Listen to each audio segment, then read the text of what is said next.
Hello दोस्तों, नमस्कार। स्वागत है आपका आपके अपने ऑनलाइन इंस्टीट्यूट निशांत ज्ञान के यूट्यूब प्लेटफॉर्म पर।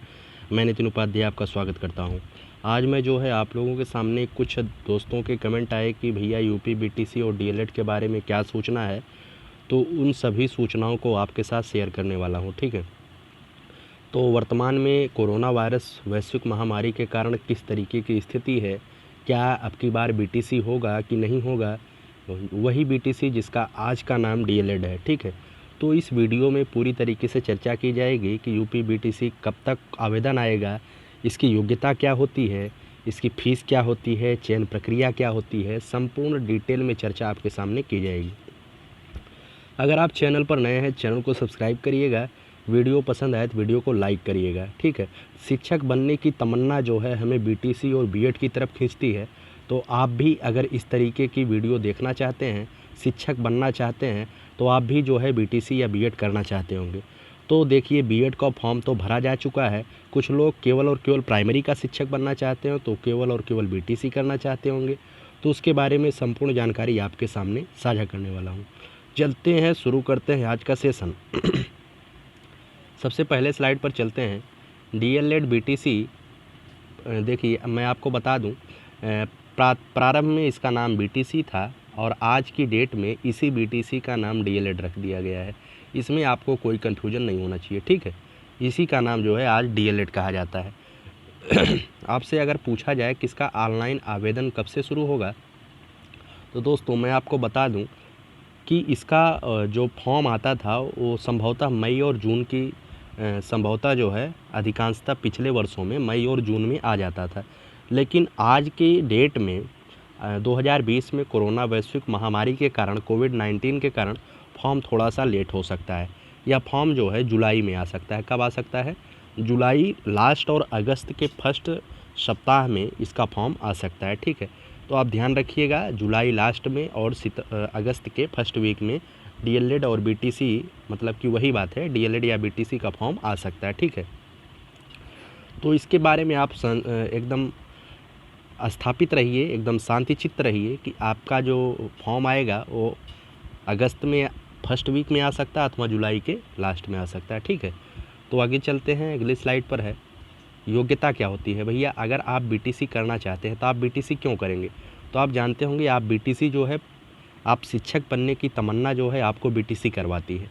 तो योग्यता क्या होती है, आप बीटीसी कैसे कर सकते हैं? तो योग्यता होती है दोस्तों, योग्यता की बात करें तो आपको 10th पास होना चाहिए, आपको 12th पास होना चाहिए, मतलब कक्षा 12 पास होना चाहिए, और आपके पास ग्रेजुएशन पास होना चाहिए। आप जब इन तीनों परीक्षाओं, मतलब 10, 12 और ग्रेजुएशन की परीक्षा पास हैं तो आप फॉर्म डाल सकते हैं। ध्यान रखिएगा इसे। ठीक है। अगली स्लाइड पर चलते हैं। क्या ग्रेजुएशन फाइनल के कैंडिडेट फॉर्म भर सकते हैं? दोस्तों 2020 में कुछ लोग जो है ग्रेजुएशन के फाइनल में होंगे। ठीक है। तो लोग भी बीटीसी के बारे में सोच रहे होंगे। तो मैं आपको बता दूं, अगर आप ग्रेजुएशन के फाइनल में हैं तो क्या आप फॉर्म भर सकते हैं? तो इसका उत्तर होगा हाँ। हाँ भैया, अगर आप ग्रेजुएशन के फाइनल ईयर में है तो फॉर्म डाल सकते हैं। लेकिन जब फॉर्म आवेदन आए तो उस समय आपके हाथ में आपके नंबर होने चाहिए। आपकी मार्कशीट भले नहीं आई हो, लेकिन आपके नंबर, आपके मार्क्स होने चाहिए।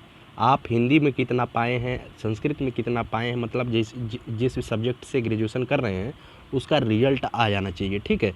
तो ग्रेजुएशन के फाइनल ईयर के कैंडिडेट फॉर्म भर सकते हैं, बशर्ते बातें होनी चाहिए कि आपका रिजल्ट आ जाना चाहिए। ठीक है।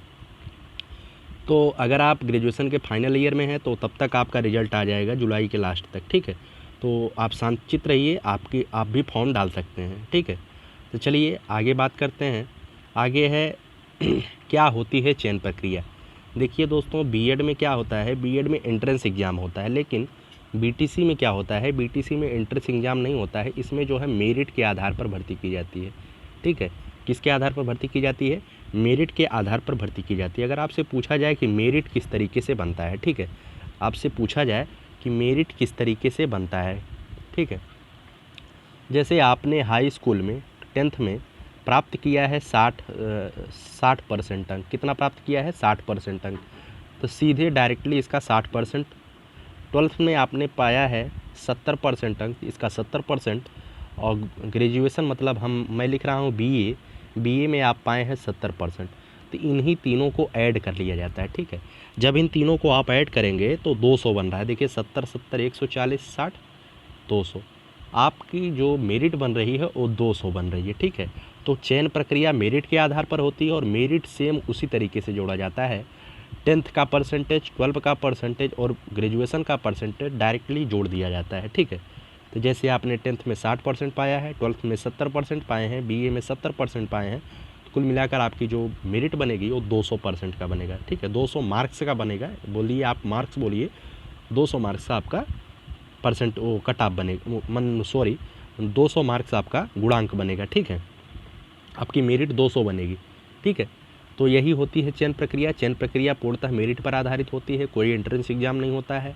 हाई स्कूल और इंटर BA का मार्क्स जो है जोड़ करके मेरिट बनाई जाती है। एक सवाल काफ़ी दोस्तों के मन में ये होगा, यदि आपका परसेंटेज कम है तो यहाँ पे मिस्टेक हुई है, तो क्या आप BTC नहीं कर पाएंगे दोस्तों। कुछ लोगों के हाई स्कूल में 45% है, इंटर में 42% है, ग्रेजुएशन में 60% है, तो क्या आप फॉर्म डाल सकते हैं दोस्तों। तो बिल्कुल आप फॉर्म डाल सकते हैं। आपकी परसेंटेज कितनों भी कम हो तो आप फॉर्म भर सकते हैं। लेकिन यहाँ पे शर्त ये है, एक शर्त यहाँ पर भी है, ये है शर्त ग्रेजुएशन की। किसकी शर्त है? ग्रेजुएशन की एक शर्त है। ग्रेजुएशन की एक शर्त यहाँ पर भी लगी हुई है कि जनरल और OBC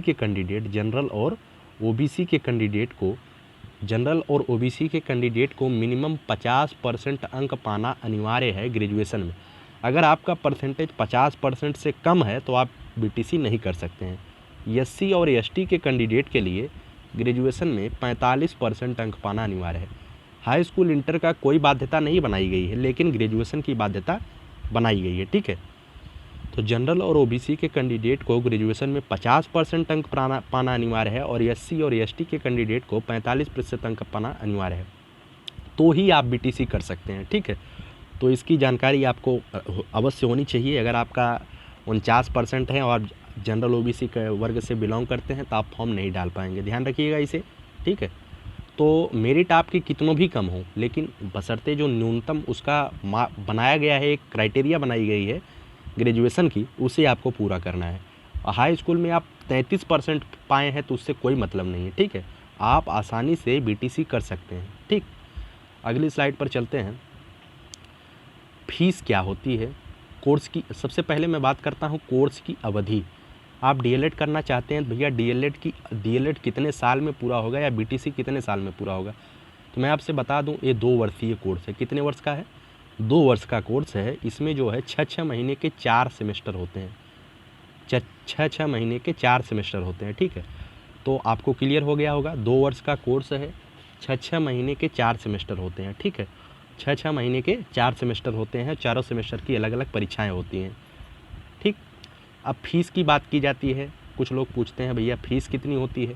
देखिए, एक होता है सरकारी कॉलेज, एक होता है प्राइवेट कॉलेज, ठीक है।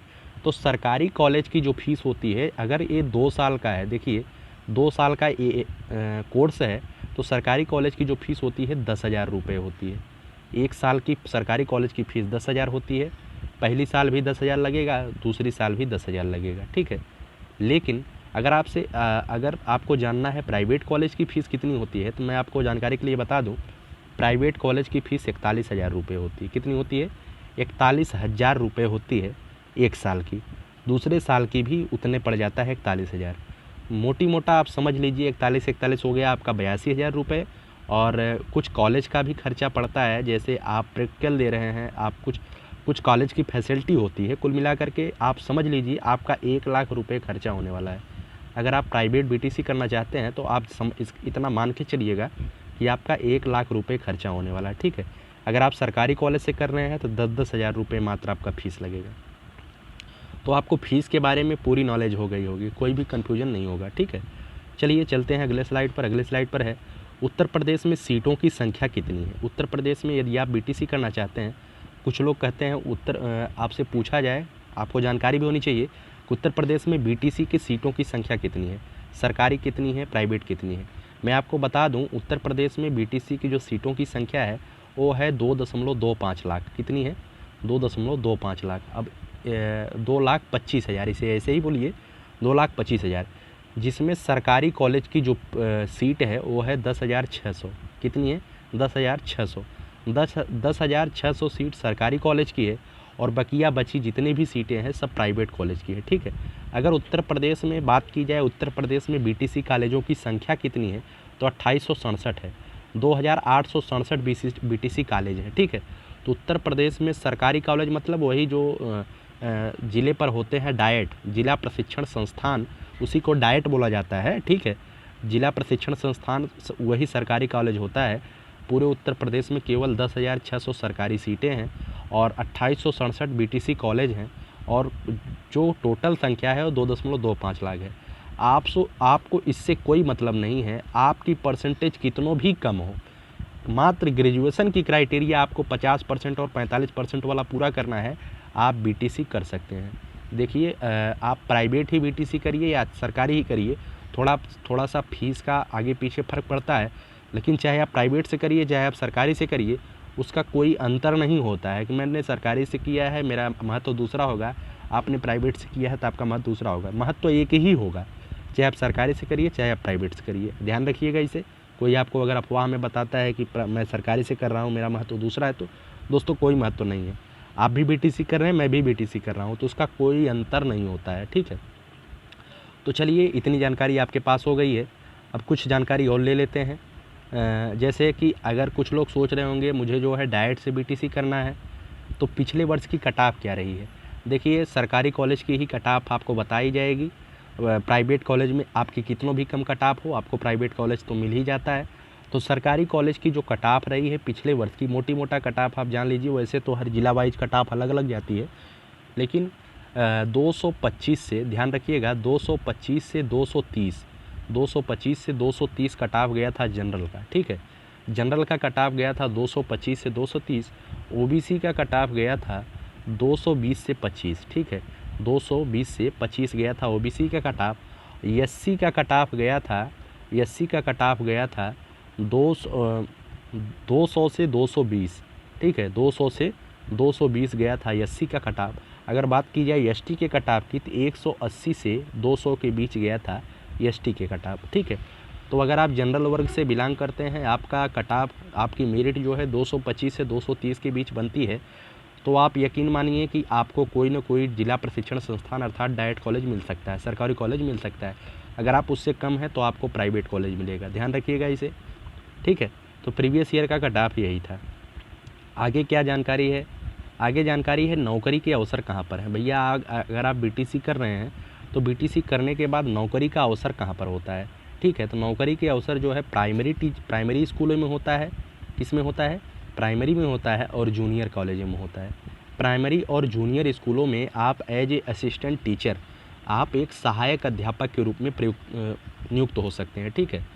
तो इसके लिए आगे परीक्षाएं होती हैं। बीटीसी करने के बाद टीईटी आपको देना पड़ेगा, शिक्षक पात्रता परीक्षा। उसके बाद सहायक अध्यापक लिखित परीक्षा होगी, तब जा कर के कहीं आपका चयन होगा। ठीक है। तो नौकरी तो थोड़ा सा आगे जा कर के धीरे धीरे, देखिए धीरे धीरे प्रतिस्पर्धा, कंपटीटर की संख्या बढ़ रही है, तो इस तरीके से नौकरी पाना थोड़ा सा कठिन होता जा रहा है।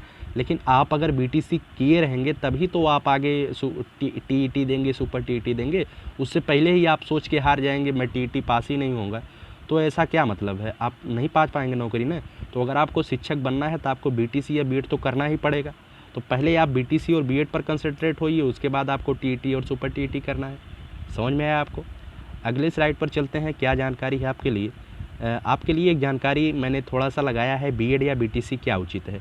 कुछ लोग इसमें भी भ्रम में पड़ जाते हैं, मैं बीएड करूं या बीटीसी करूं। देखिए, अगर आपने बीएड और बीटीसी में अंतर क्या रह गया है। बीटीसी वाले प्राइमरी और जूनियर में जा रहे हैं, प्राइमरी और जूनियर में जा रहे हैं। बीएड वाले भी प्राइमरी और जूनियर में जा रहे हैं, बहुत ज़्यादा अंतर नहीं रह गया है। बीएड वाले भी प्राइमरी जूनियर में जा रहे हैं और बीटीसी वाले भी प्राइमरी जूनियर में जा रहे हैं। लेकिन बीएड में एक बढ़ गया है, बीएड वाले टीजीटी भी दे सकते हैं। ठीक है। बीएड वाले टीजीटी भी दे सकते हैं।